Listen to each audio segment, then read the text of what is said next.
Welcome to Azmir channel. حضرات ملت اسلامی السلام علیکم ورحمۃ اللہ وبرکاتہ۔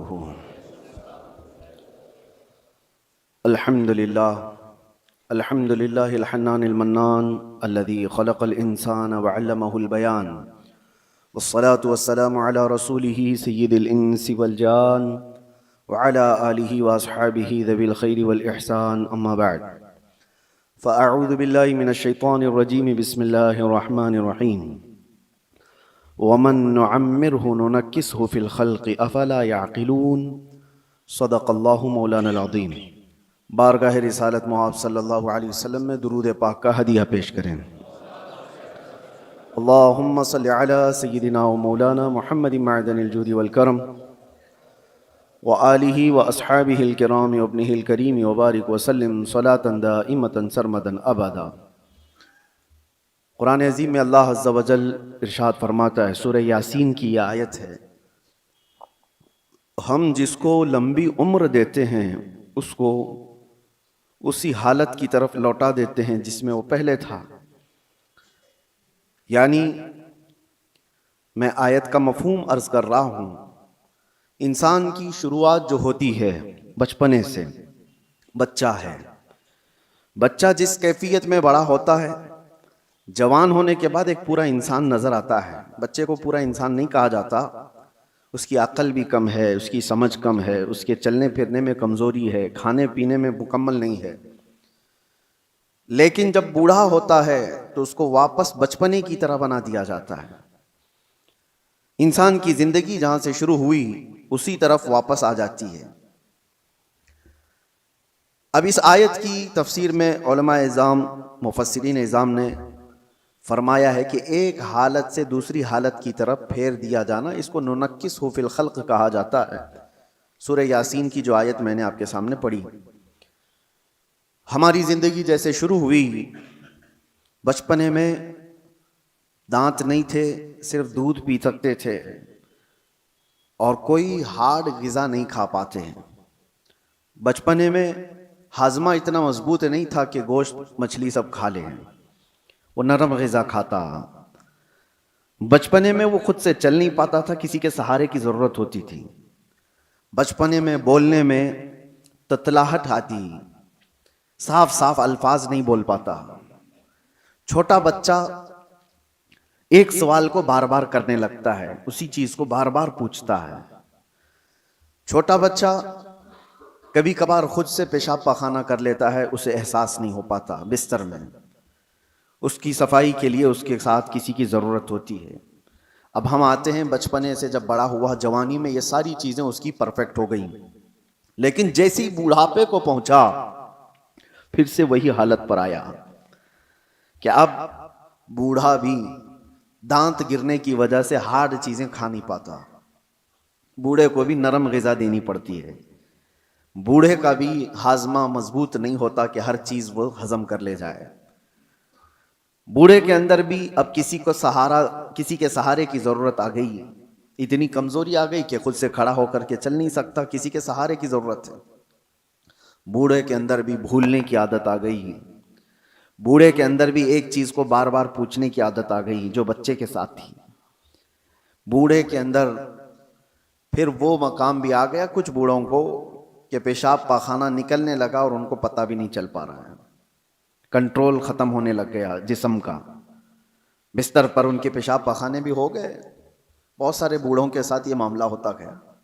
وہ کہا کہ انسان جہاں سے شروع ہوا تھا پلٹ کر کے وہیں آیا ہے، انہی حالات کی طرف اسے لایا گیا ہے اور پھر اس کا خاتمہ ہو جائے گا۔ میں یہ بات اس لیے عرض کر رہا ہوں کہ غالباً ایسا لگتا ہے کہ دنیا بھی جس انداز سے شروع ہوئی تھی پلٹ کر کے اسی انداز پر آ جائے گی۔ آج کے حالات ہمیں یہ بتا رہے ہیں۔ اگر آج کے زمانے میں کسی سے کہا جائے کہ دنیا واپس اپنے پہلے مدار پر آ جائے گی، پہلے کیفیت پر آ جائے گی، تو لوگ ہنسیں گے۔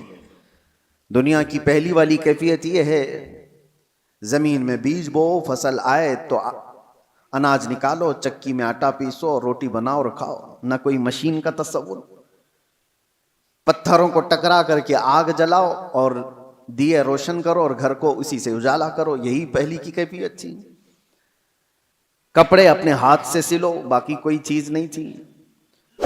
گھوڑ سواری کرو، کوئی سواری نہیں تھی، نہ کار، نہ گاڑی، نہ پلین، نہ ٹرین، کوئی چیز نہیں تھی۔ جانوروں پر سواری کیے جاتے تھے۔ دنیا کی پہلی کیفیت ہے۔ آج میں اگر کہوں کہ دنیا کی اسی پہلی کیفیت پر واپس آنا پڑے گا تو لوگ ہنسیں گے، ایسا کیسا پاسبل ہے؟ ممکن نہیں ہے۔ لیکن میرے عزیزو، آج میں ایک بہت اہم بات آپ کے سامنے رکھنے جا رہا ہوں۔ ہو سکتا ہے دنیا اسی پہلی والی کیفیت پر واپس آ جائے گی، اسی کیفیت پر جہاں سے شروع ہوئی تھی۔ آج کے حالات دیکھ کر یہ لگتا ہے پیٹروٹ میزائل اور نیوکلیئر ویپنز کے ذریعے سے پوری دنیا ایسی تباہ ہو رہی ہے۔ یہ تو ابھی ہتھیاروں کا استعمال پورا نہیں ہوا۔ جو ہتھیار یہ سپر پاور کنٹریز بنا کر کے بیٹھے ہوئے ہیں، ان کا ابھی استعمال نہیں ہوا۔ 1945 میں جو نیوکلیئر کا استعمال ہوا تھا، اس کا اثر آج تک ہوتا ہے جاپان میں، ناگاساکی اور ہیروشیما میں۔ آج سے تقریباً 70 سال پہلے استعمال کی ہوئی چیزوں کا آج بھی اثر ہے۔ نسلیں وہاں کی لنگڑی لولی ہیں، زمین بنجر ہے کہ کبھی سبزہ نہیں اگے گا، اور اس زمانے میں بنایا ہوا وہ نیوکلیئر ویپن تھا۔ 70 سال کے بعد تو ٹیکنالوجی بہت آگے بڑھ چکی ہے۔ آج کے ان کے پاس جو نیوکلیئر ویپن ہیں، جو دانشور بتاتے ہیں کہ ایک کنٹری ہی جس کے پاس نیوکلیئر، امریکہ ہو یا رشیا ہو، وہ 9 بار دنیا کو تباہ کر سکتے ہیں۔ پوری دنیا کی بات کر رہا ہوں، اتنے ہتھیار وہ جمع کر کے رکھے ہوئے ہیں۔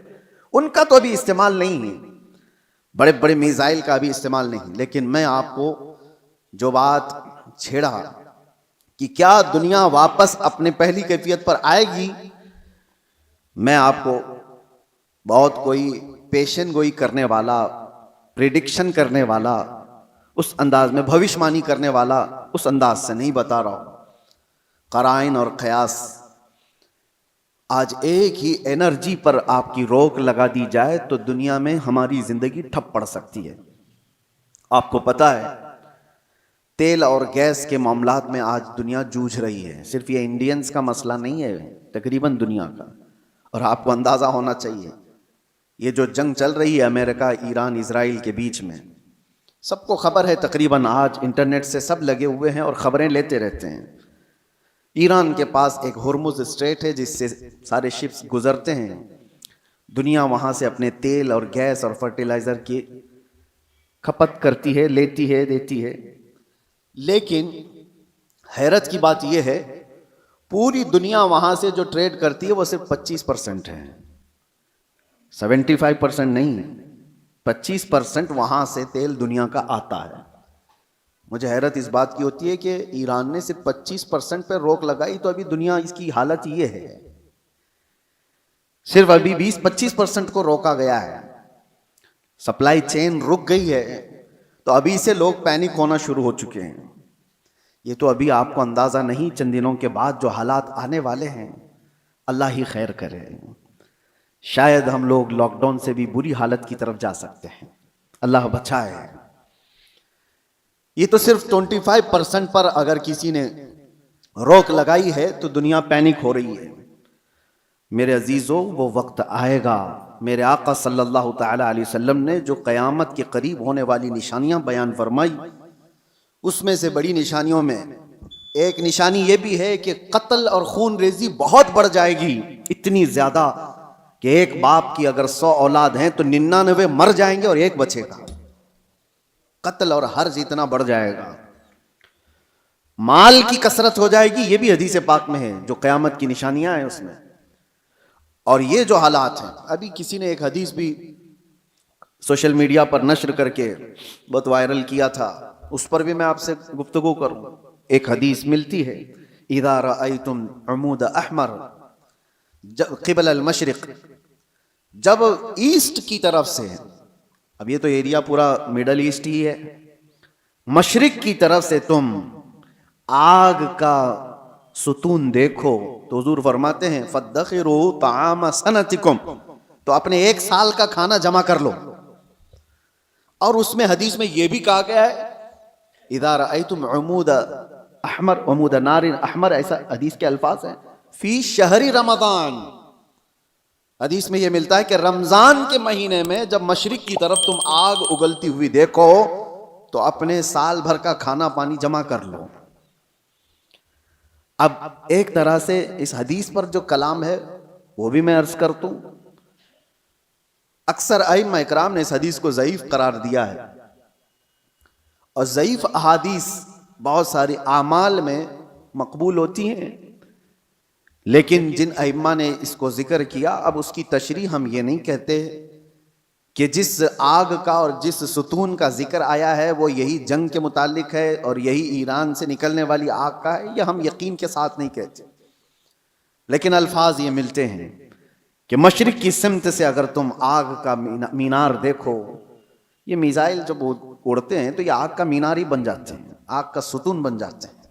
بہرحال بہت ساری علامات ایسی ہیں میرے عزیزوں جس سے یہ اندازہ تو ہے کہ یہ آپس میں دنیا کو تباہ کریں گے، یہ طاقتیں ٹکرائیں گی اور دنیا کو تباہ کریں گے.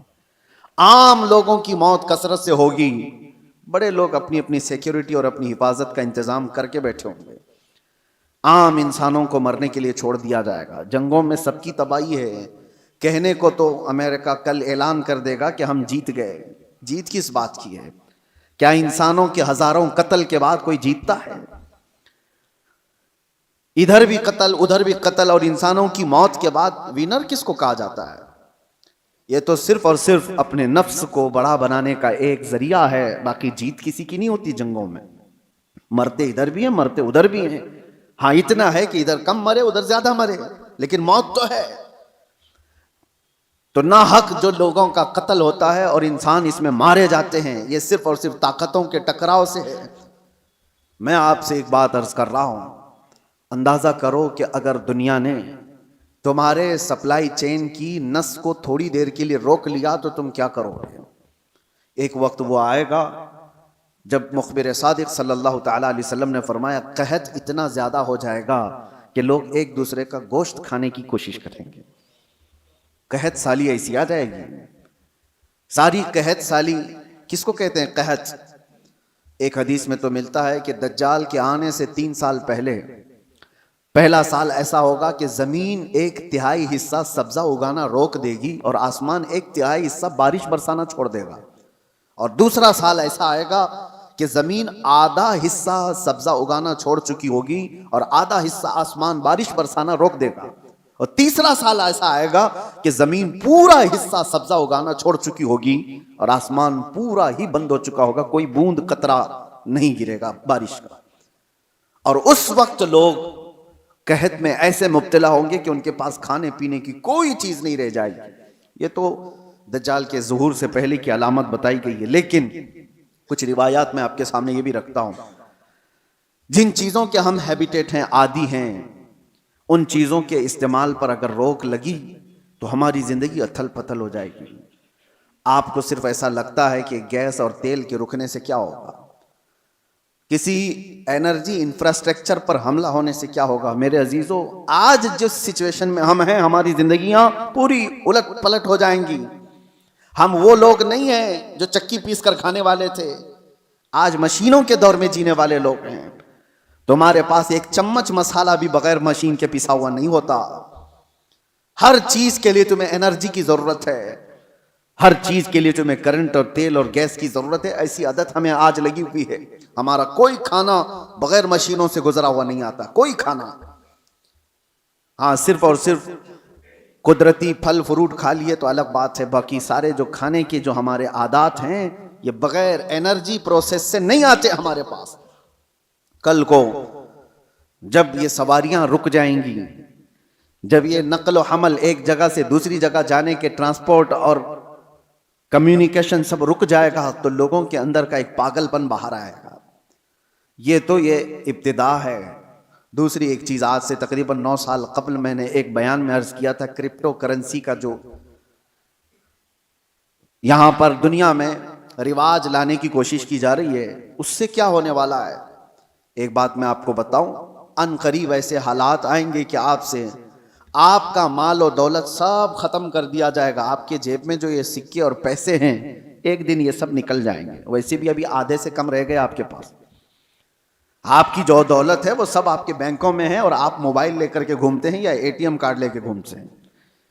آپ کو بینک نے صرف اتنا بتایا اتنے ڈیجٹ ہیں آپ کے پاس پیسے. آپ کو بھی یقین ہے 10 لاکھ روپے آپ نے بینک میں جمع کیا اور 10 لاکھ کا ڈیجٹ آپ کو بینک نے دے دیا آپ کے موبائل کے میسج پر, اور آپ کو یقین ہے میرے پاس 10 لاکھ ہیں, پکڑنے میں کچھ بھی نہیں آپ کے پاس.